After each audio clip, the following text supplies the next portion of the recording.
ठाकुर जी जब जीवन में आएंगे तो लोभ जाएगा, लोभ निकलेगा। नंद बाबा का लोभ जा चुका है, अटारी पे खड़े है करके लुटा रहे हैं महाराज, भर भर के लुटा रहे हैं नंद बाबा। हाथी दीने, घोड़ा दीने, और दीने पालकी, बालकन को लाडू पेड़ा, बूढ़े को लापसी, कड़े दीने, छड़े दीने, दीनी मुक्ता माल की, सबको प्रदान कर रहे हैं। 6 दिन के ठाकुर जी भय, तभी पूतना नाम की राक्षसी आई, और पूतना रूप बदल करके आई। जैसी है वैसी नहीं आई है, अपने रूप को परिवर्तित करके आई है। जैसी पूतना का आगमन हुआ, कहते इतनी सुंदर बन के आई थी, इतनी सुंदर बन के आई थी कि वहां सब में चर्चा होने लगी। भैया नंद जी के लाला को देख के तो ऐसा लगे परमात्मा आयो होगो, और आज हमारी बात सिद्ध है गई। क्यों? ये जो आई का है, यह देख करके ऐसा लग रहा है कि लक्ष्मी ही दर्शन करवे जा रही है, इतनी सुंदर। उसका रूप राक्षसी का है, परंतु बन के सुंदर जा रही है। बंधु हमारी एक बात मानिएगा, ठाकुर जी के सन्मुख रूप परिवर्तित करके मत जाओ। रूप परिवर्तित मतलब श्रृंगार से नहीं है हमारा मतलब। हृदय जैसा है, विचार जैसे हैं, व्यवहार जैसा है, भाव जैसा है, वैसे जाओ। मैं अगर मंदिर में जाता हूं और मुझे ये याद रहे कि मैं महाराज जी हूं, ठाकुर जी के लिए मैं पूतना हूं, अरे आऊं महाराज जी बन के आयो है।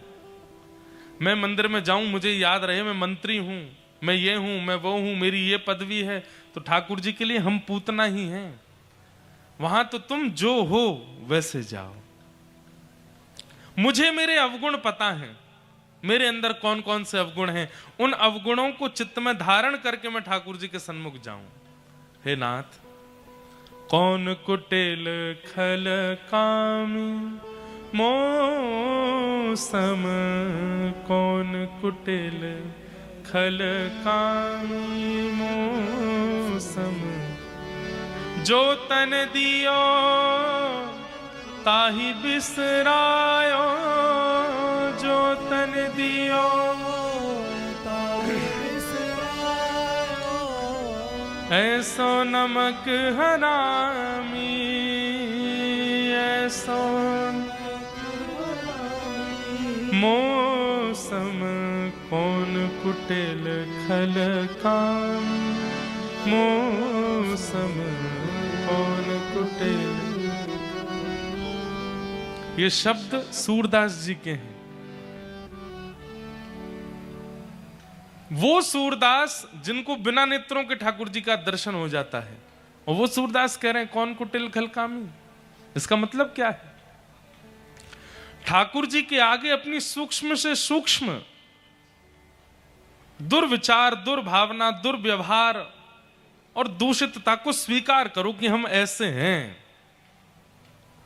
आप सब जानते हो, मुझे स्वीकार करो नाथ। जब हम अपने अवगुण ठाकुर जी के सन्मुख भी छुपाने लगते हैं, तब ठाकुर जी को हमारे प्रति पूतना का भाव आता है। पूतना है, पूतना ने क्या किया? है तो कुरूपणी, है तो राक्षसी, लेकिन बन करके गई है परम सुंदरी। जैसे ही पूतना पहुंची, पूतना के आते ही सब ब्रजवासी उसके रूप को देखने लगे, कितनी सुंदर, कितनी सुंदर, कितनी सुंदर। अरे नंदरानी यशोदा जी ने भी एक बार भी पूछा नहीं, जैसे ही देखा सुंदर रूप, यशोदा मैया बोले, अरे सुंदरी कहां ते आई हो, बड़े दिनों बाद दिखी, पहली बार दिखी हो।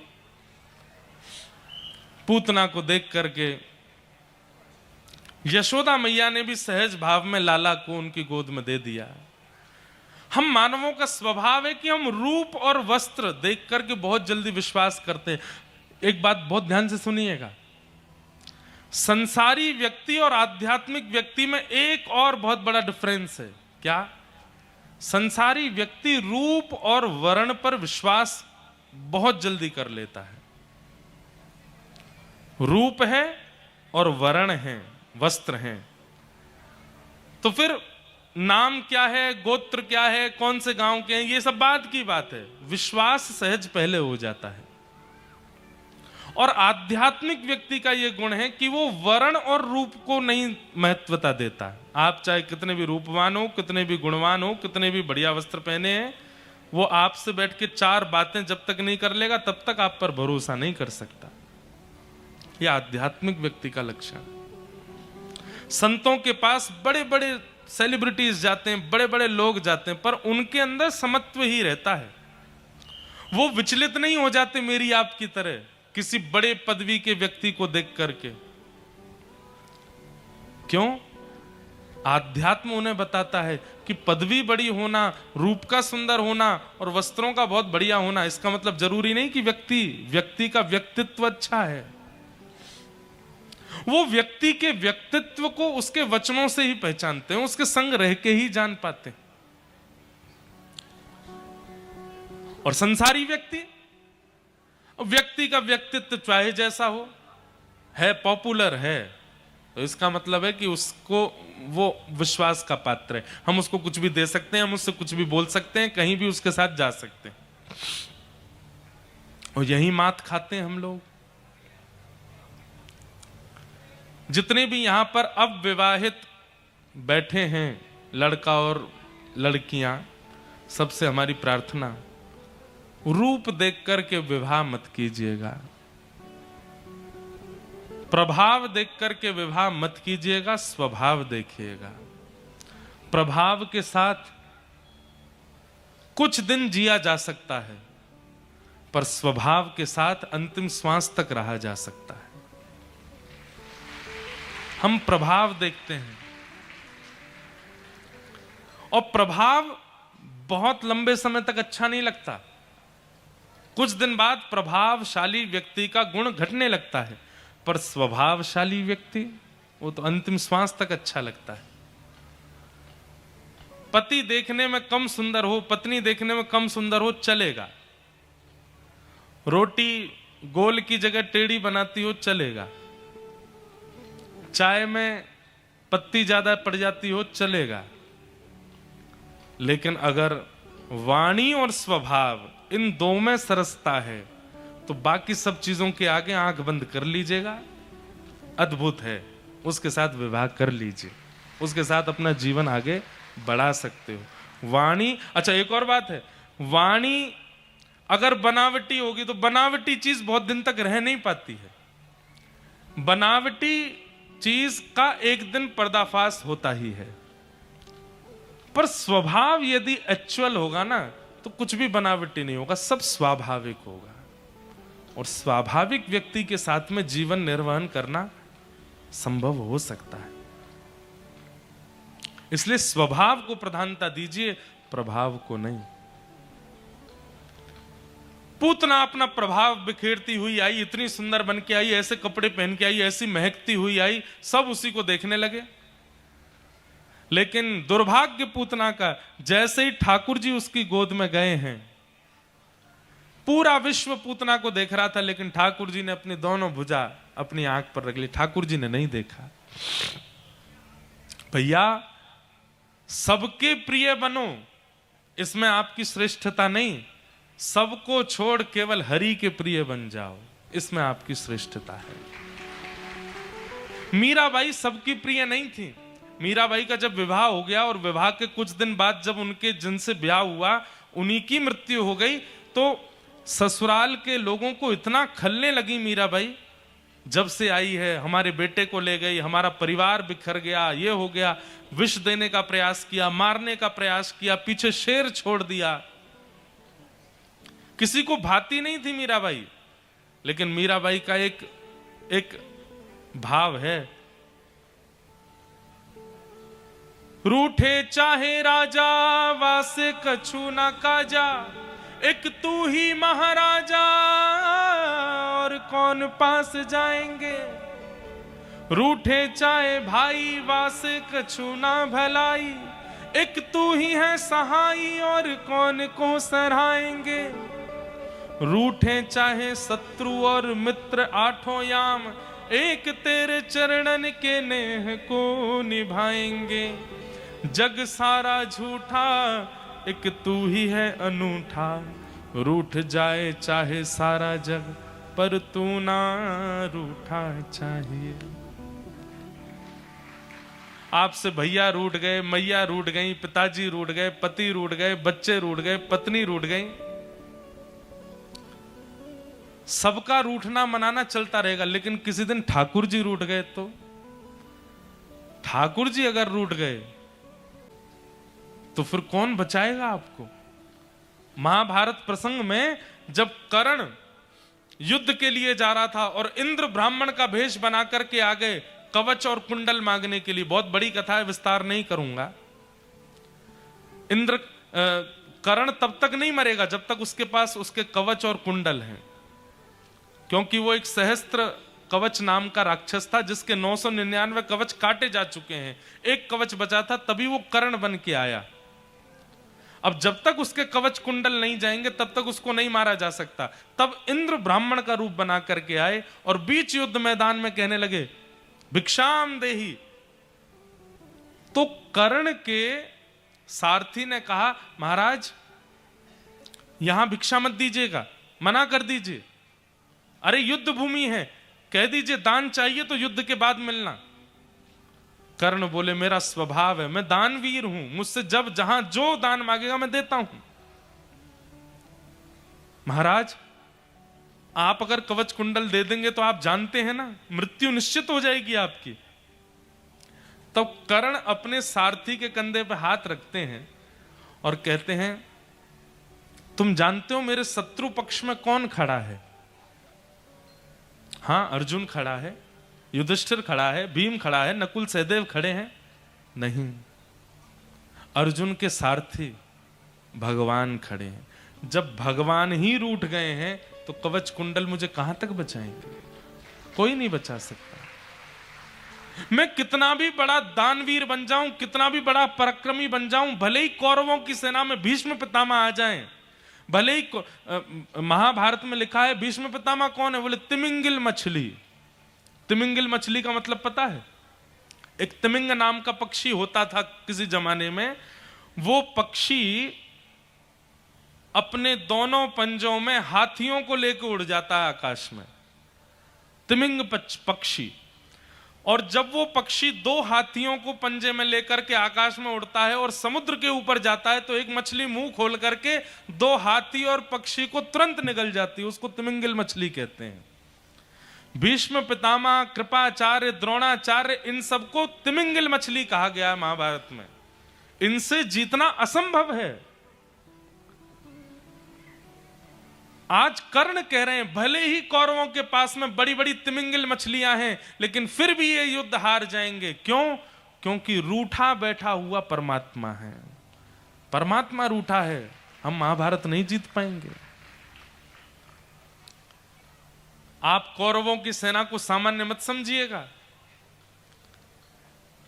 महाभारत तो सुनानी पड़ेगी हमको एक बार आपको बढ़िया से, तब आनंद आवेगा कि क्या है महाभारत, आपको पता चले। आपने आज तक सीरियलों में ही देखी है, आज तक आपने टीवी पे ही देखी है, मूल महाभारत तो पता ही नहीं है लोगों को कैसी है महाभारत। कर्ण कहता है हमारा जीतना असंभव है। क्यों? क्योंकि रूठे हुए पांडव नहीं, रूठा हुआ परमात्मा है। ठाकुर जी रूठ गए तो कहां जाएंगे हम? इसलिए भैया कोई रूठे कोई माने चिंता मत करो, बस ठाकुर जी नहीं रूठने चाहिए। मैं तो गोविंद मीराबाई कहती हैं, बहुत अच्छा पद है, मुझे बहुत प्रिय लगता है। मीराबाई के सारे पद बड़े प्रिय हैं। मैं तो गोविंद गुण गासूं, राणा जी रूठे तो मने काए करसी। मैं तो गोविंद गुण गासूं, राणा जी रूठे तो, मैं तो गोविंद गुण गासूं, राणा जी रूठे तो मने काए करसी। मैं तो गोविंद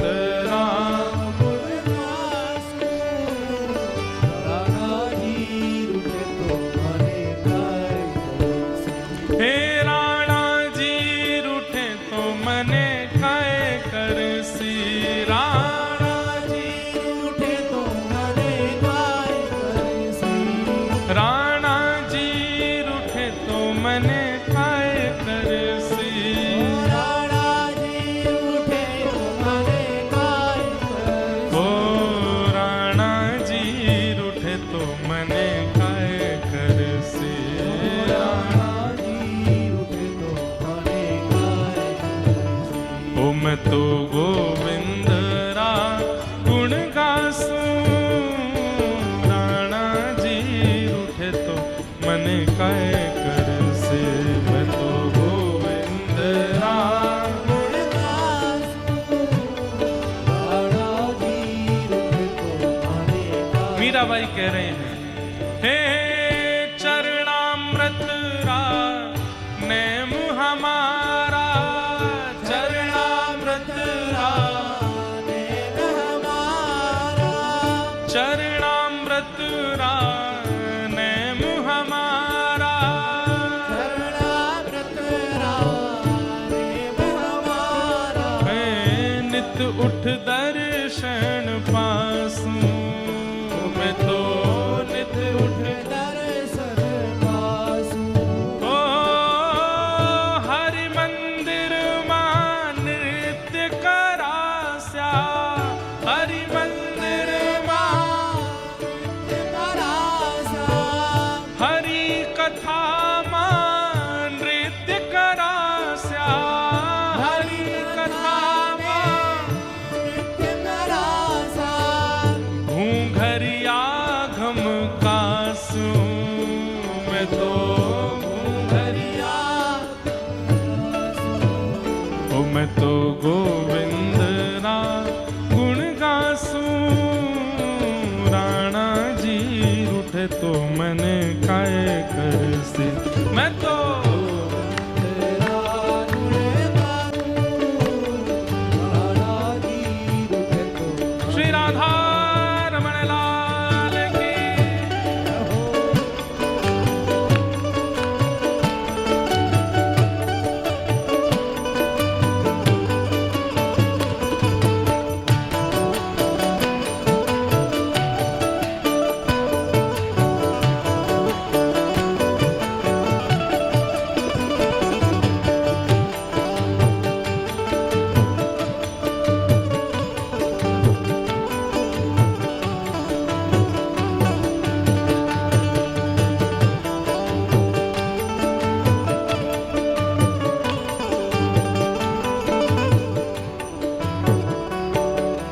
हो राम नाम रा जहाज चलास्या। राम नाम रा जहाज चलास्या। राम नाम रा जहाज चलास्या। राम नाम रा जहाज चला।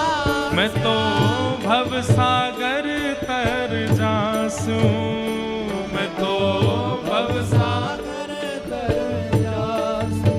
ओ मैं तो भव सागर तर जासूं। मैं तो भव सागर तर जासूं। ओ मीरा के प्रभु गिरधर नागर। राखे प्रभु गिरिधर नागर। हाँ मीरा के प्रभु गिरधर नागर। राखे प्रभु गिरिधर नागर। मैं तो निरख परख गुण गासूं। मैं तो निरख परख गुण गासूं। हाँ मैं तो निरख परख गुण गासूं। मैं तो निरख परख गुण गासूं। ओ मैं तो गोविंद रा गुण गासूं। राणा जी रूठे तो मने काय कर सी।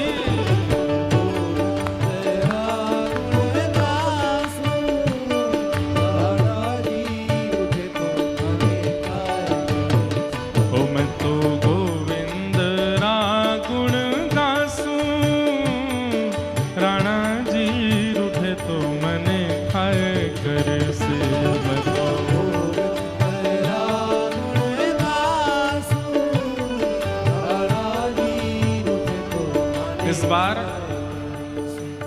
सागर की कथा में मीराबाई के इतने पद आए हैं, हर दिन मीराबाई का एक एक भाव आया है, तो एक भाव और सुना देते हैं। हे मोहन आओ तो सही, गिरधर आओ तो सही, माधव रे मंदिर में मीराबाई अकेली खड़ी। मोहन आओ तो सही, गिरधर आओ तो सही, माधव रे मंदिर में मीराबाई अकेली खड़ी। हे गिरधर आओ तो सही, गिरधर आओ तो सही, माधव रे मंदिर में मीराबाई अकेली खड़ी। मोहन आओ तो सही, गिरधर आओ तो सही, माधव रे मंदिर में मीराबाई अकेली खड़ी। हे थे के वो तो सांवरा में मोर मुकुट बन जाऊं, थे के वो तो सावरा में मोर मुकुट बन जाऊं। थे के वो तो सांवरा में मोर मुकुट बन जाऊं। हे कहो तो सावरा में मोर मुकुट बन जाऊं। हाँ पैरण लागे सांवरो जे, पैरण लागे पैरण लागे सांवरो जे, पैरण लागे। मैं तो मस्तक से लग जाऊं रे, मैं तो मस्तक, हे मैं तो मस्तक से लग जाऊं रे, मैं तो। हे मोहन आओ तो सही रे, गिरधर आओ तो सही, माधव रे मंदिर में मीराबाई अकेली खड़ी। मोहन आओ तो सही, गिरधर आओ तो सही, माधव रे मंदिर में मीराबाई अकेली खड़ी। हे गिरधर आओ तो सही रे, गिरधर आओ तो सही, माधव रे मंदिर में मीराबाई अकेली खड़ी। आओ तो सही, गिरधर आओ तो सही, माधव रे मंदिर में मीराबाई और अकेली खड़ी। जैसे ये नाचने के लिए नहीं गा रहे हैं, ठाकुर जी को जैसे मीराबाई बुला रही है वैसे बुलाओ, आप भी नृत्य करते हुए बुलाओ। हे मोहन हे गिरधर, हे मोहन आओ तो सही रे, गिरधर आओ तो सही, माधव रे मंदिर में मीराबाई अकेली खड़ी। मोहन आओ तो सही, गिरधर आओ तो सही, माधव रे मंदिर में मीराबाई अकेली खड़ी। थे के वो तो सांवरा में काजरिया बन जाऊं, हे कहो तो सावरा में काजरिया बन जाऊं। थे के वो तो सांवरा में काजरिया बन जाऊं। हे कहो तो सावरा में काजरिया बन जाऊं। ओ नैन लगावे सांवरो जे, नैन लगावे नैन लगावे सांवरो जे। ओ मैं तो नैना में रम जाऊं रे, मैं तो नैना में रम, मैं तो नैना में रम जाऊं रे।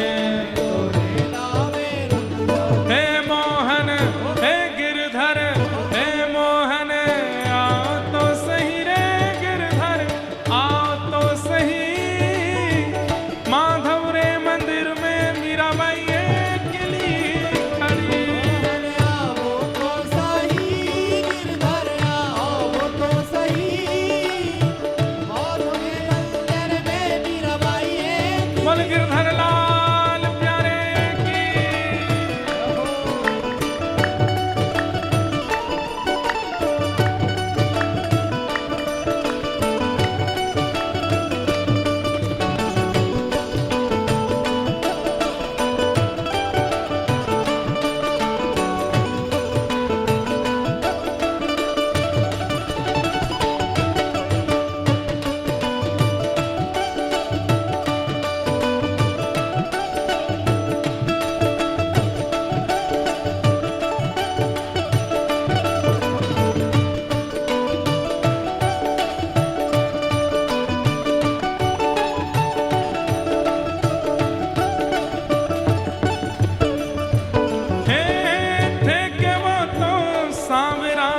जल यमुना बन जाऊं, फेंके वो तो सांवरा में, यमुना बन जाऊं, फेंके वो तो सांवरा में, जल यमुना बन जाऊं, फेंके वो तो। सांवरा में जल यमुना बन जाऊं, अरे नावन लागे सांप रोजे, नावन लागे, नावन लागे सांप रोजे। ओ मैं तो अंग अंग लंग जाऊं रे, मैं तो अंग अंग, मैं तो अंग अंग रम जाऊं रे, मैं तो। हे मोहन हे गिरधर, हे मोहन आओ तो सही रे गिरधर, आओ तो सही। माधव रे मंदिर में मीराबाई अकेली खड़ी। मोहन आओ तो सही, गिरधर आओ तो सही, माधव रे मंदिर में मीराबाई अकेली खड़ी। हे मोहन आओ तो सही रे गिरधर, आओ तो सही। माधव रे मंदिर में मीराबाई अकेली खड़ी। आओ तो सही, गिरधर आओ तो सही, माधव रे मंदिर में मीराबाई अकेली खड़ी। फेंके वो तो सांवरा में, पग पायल बन जाऊं, फेंको तो सांवरा में, पग पायल बन जाऊं। फेंके वो तो। आप लोग बुंदेलखंड के सब लोग मारवाड़ी समझ रहे हो, बड़ी सरल है। अब हमको बुंदेलखंडी कोई भजन देना तो वो भी गा देंगे। काय रे इते आओ, वो भी हमको आ जाएगी तो वो भी कहीं। अब यहाँ मारवाड़ी गा रहे हैं, जब मारवाड़ में जाएंगे तो वहां बुंदेलखंडी गाएंगे। मीराबाई कह रही है, थे के वो तो सांव, बन जाऊं, थे के वो तो सांवरा में, पग पायल बन जाऊं। थे के वो फेंको तो सांवरा में, पग पायल बन जाऊं। वो नाचन लागे सांव रोजे, नाचन लागे सांव, नाचन लागे सांव रोजे। लागे सांवरो, मैं तो चरणा में रम जाऊं रे, मैं तो चरणा में रम, मैं तो चरणा में रम जाऊं रे। चरणा में रम जाऊं। हे मोहन हे गिरधर, हे मोहन आओ तो सही रे गिरधर, आओ तो सही। माधव रे मंदिर में मीराबाई अकेली खड़ी। आओ तो सही, गिरधर आओ तो सही,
थे कि वो तो सांवरा में पुष्पहार बन जाऊं, थे कि वो तो सांवरा में पुष्पहार बन जाऊं। पैरण लागे सांवरो जे, पैरण लागे सांवरो जी, पैरण लागे सांवरो जे, पैरण लागे सांवरो। मैं तो हिबड़ा से लग जाऊं रे, मैं तो हिबड़ा से लग जाऊं रे। हे मोहन आओ तो सही रे गिरधर, आओ तो सही माधव रे मंदिर में मीराबाई अकेली खड़ी करते हैं। रोहिणी मैया के पुत्र, इनका नाम राम रखा गया, लेकिन बल की अधिकता होने के कारण संसार इनको बलराम कह करके पुकारेगा।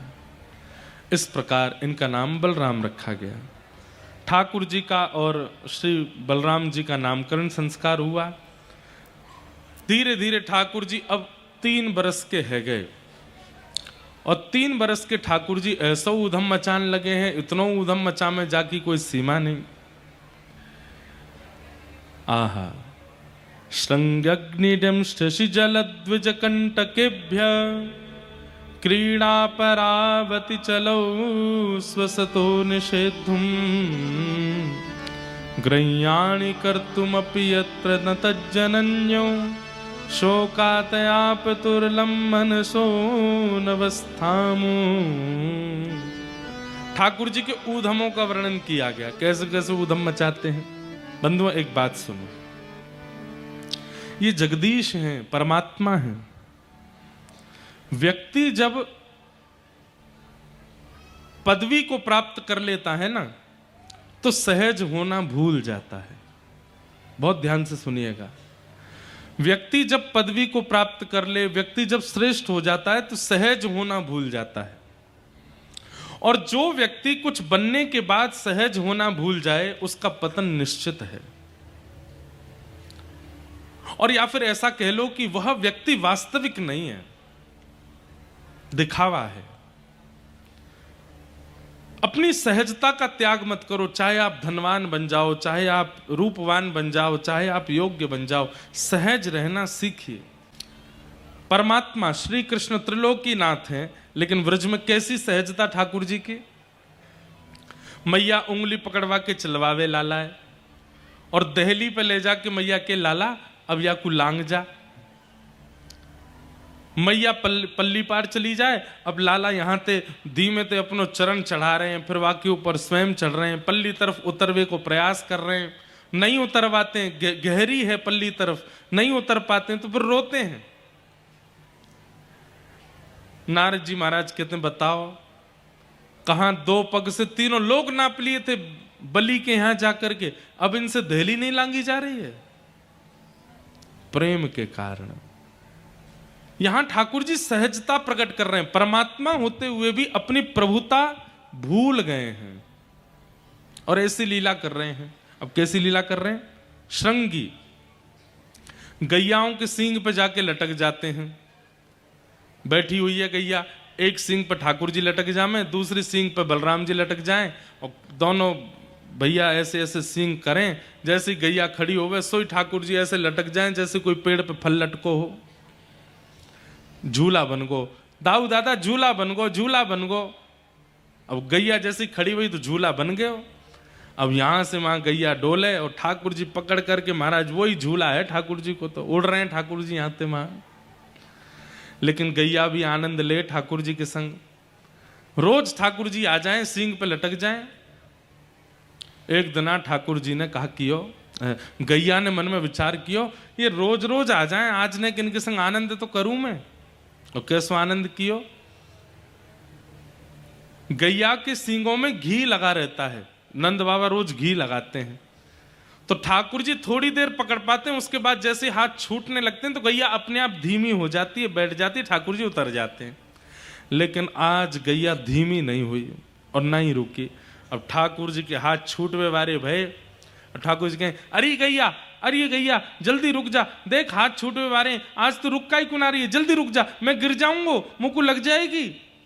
गैया दौड़ के जावे और 9 लाख गौवंश का जहां गोबर का ढेर है वहां जाके खड़ी है जाए। ठाकुर जी के यहां ले आइए, अब मैं गिर जाऊंगा, पूरा गोबर में सन जाऊंगा, मैं तो ना छोड़ रहा हूं। दाऊ दादा छोड़ियो मत, नीचे गोबर है, हम सबरे गोबर में है जाएंगे, मैया बहुत मारेगी फिर। गैया बोले आज कैसे ना गिरोगे।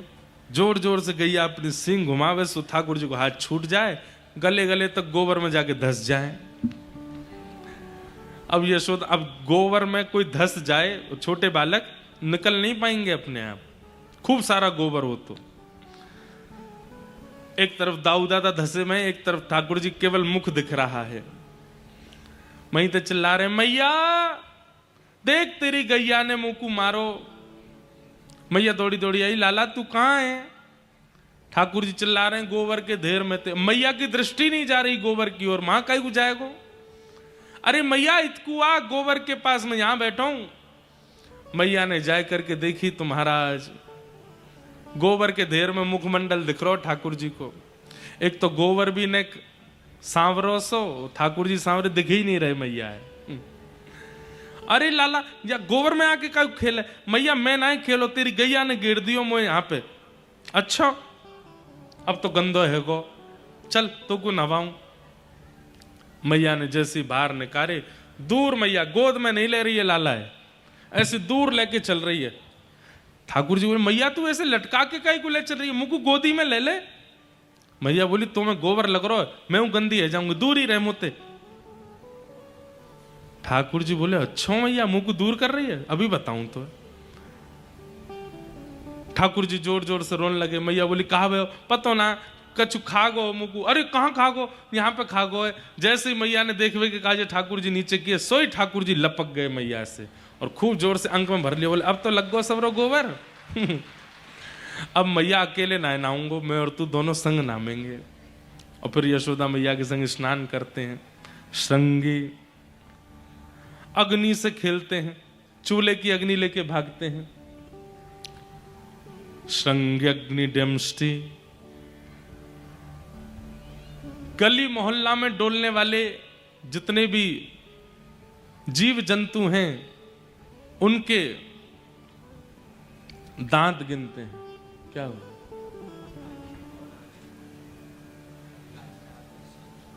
अच्छा, आज हमारे मध्य प्रदेश के माननीय मुख्यमंत्री जी श्री मोहनलाल यादव जी, उनका आने का क्रम था, परंतु थोड़े विलंब होने के कारण वे प्रत्यक्ष तो नहीं पहुंच पाए, पर वर्चुअली आप सब लोगों के बीच में आ रहे हैं, अपने भाव उद्गार प्रकट करेंगे। आप सब लोग उनका भाव सुन लीजिए। मध्य प्रदेश के मुख्यमंत्री जी श्री मोहन यादव जी।